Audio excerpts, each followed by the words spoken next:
Hi, my name is Patrick, and I'd like to share with you a very important concept in the awakening to your natural state and to who you are, and having the peace, happiness, and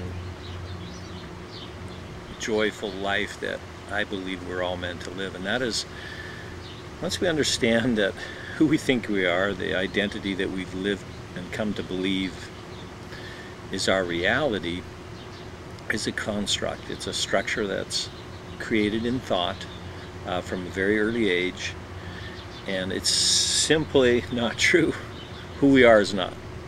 In fact, any of the things that the egoic self would tell us is real, our past and what we think our possibilities are for the future. And one of the traps, the devices that the ego would use, is the idea that we're a victim of the world.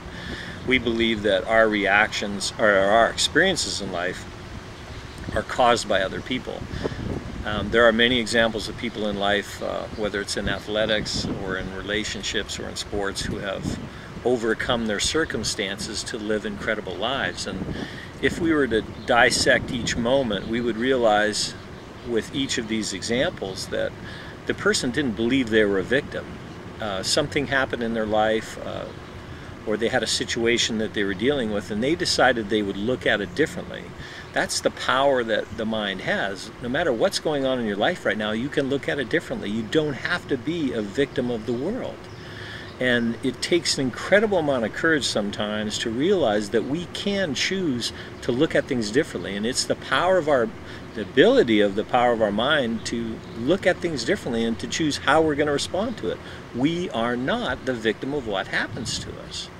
So at any moment we can decide to either look at it through the eyes of fear and be afraid, to feel and experience all the lack and limitation that comes from that, or we can look at it through the eyes of possibilities.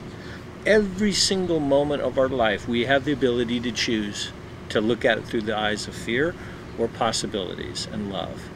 Now, of course, the egoic mind, the belief in the separate, limited self, its whole identity is wrapped up around the idea that we are limited and that we are a victim of the world.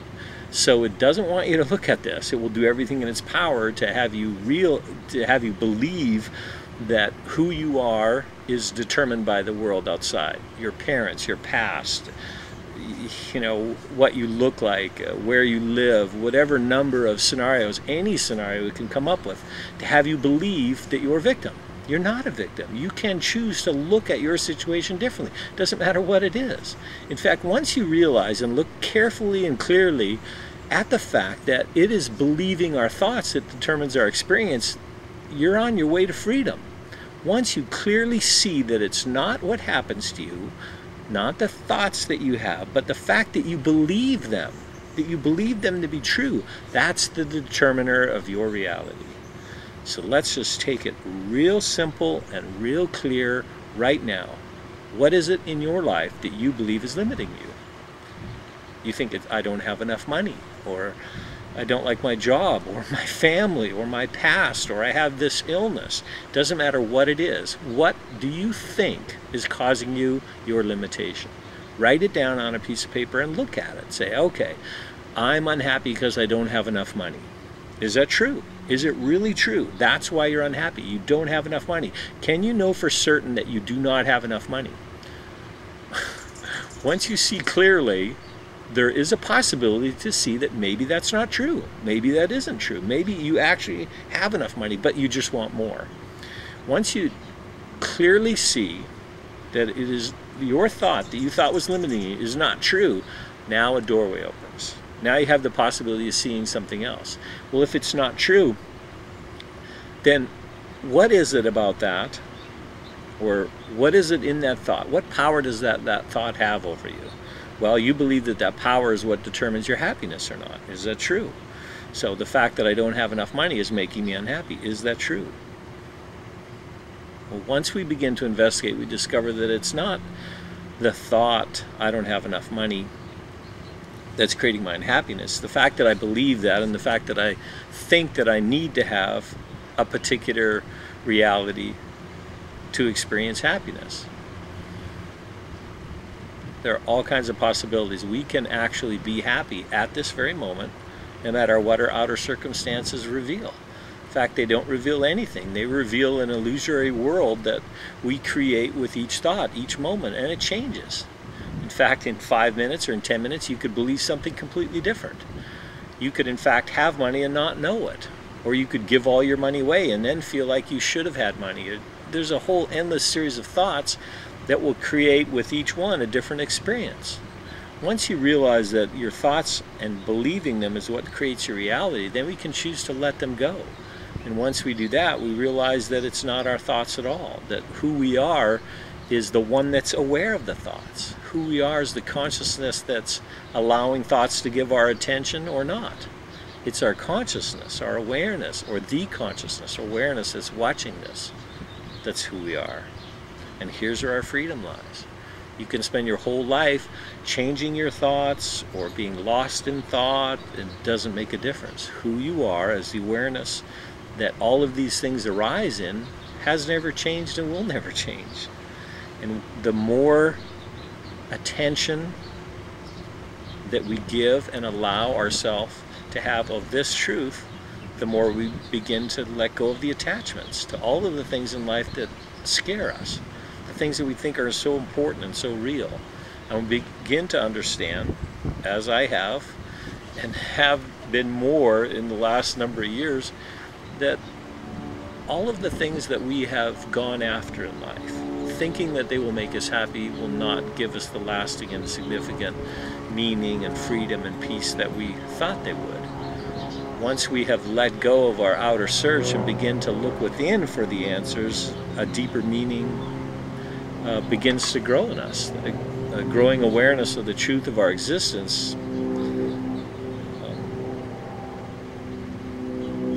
it gives us a deep, lasting peace that goes far beyond anything we ever imagined.